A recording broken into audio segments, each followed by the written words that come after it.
Imagine this. You're driving down I-75, heading to Disney World with your family. It's your vacation. Everyone's wearing their seatbelt. You're driving the speed limit. You've checked your tires.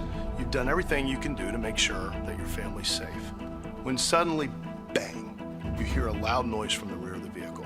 You lose control of the vehicle. Sometimes your vehicle may roll over, but you're in a horrible crash and someone is catastrophically injured or killed.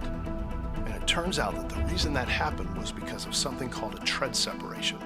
Now, tread separation happens because today's tires are steel-belted radials. It's two steel belts, one on top of the other, coated with rubber. And over time, because of a design defect or a manufacturing defect, or sometimes because the tire's too old, it separates.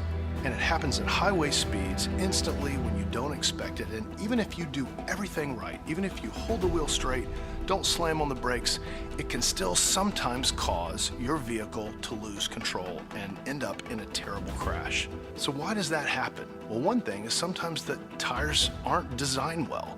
Sometimes they're designed cheaply, or a manufacturer has skimped out on certain component parts, making the tire more susceptible to a tread separation over time. Another reason that you can have a tread separation is a dirty little secret that most consumers don't know about, which is that tires have a shelf life. They expire after 6 years. There's a secret code on the side that the manufacturers don't want you to know about, but that if you leave the tire, especially as the tire ages in southern states, it's just like a rubber band that you leave on the sidewalk in the summer. When you try to stretch it after it's been exposed to oxygen and heat over time, the rubber deteriorates, it breaks, and with a tire at highway speed, it can be disastrous. So what do you need to do? There's two things. First of all, if you or your family have this happen, or if you're a consumer advocate or an attorney and have a client, make sure the vehicle's preserved. Don't let the vehicle be sold by the insurance company and crushed. Make sure that you get a photographer, and even better, a survey team out to the scene where the crash happened to document where all the evidence is, and, for example, most importantly, where that tread is found, because the tread is a hugely important piece of evidence.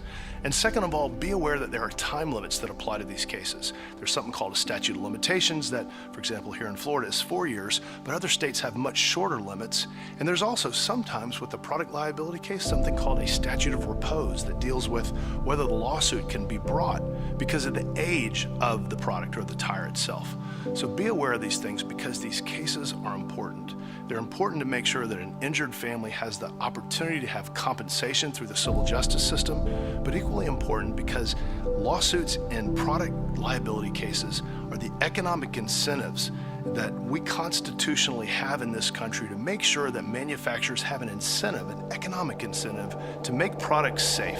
And so that through these cases, we can not only protect consumers and their families, but hopefully in years to come, continue to make tires safer so that we can avoid these kind of things in years to come. For more information, go to consumerwatch.com.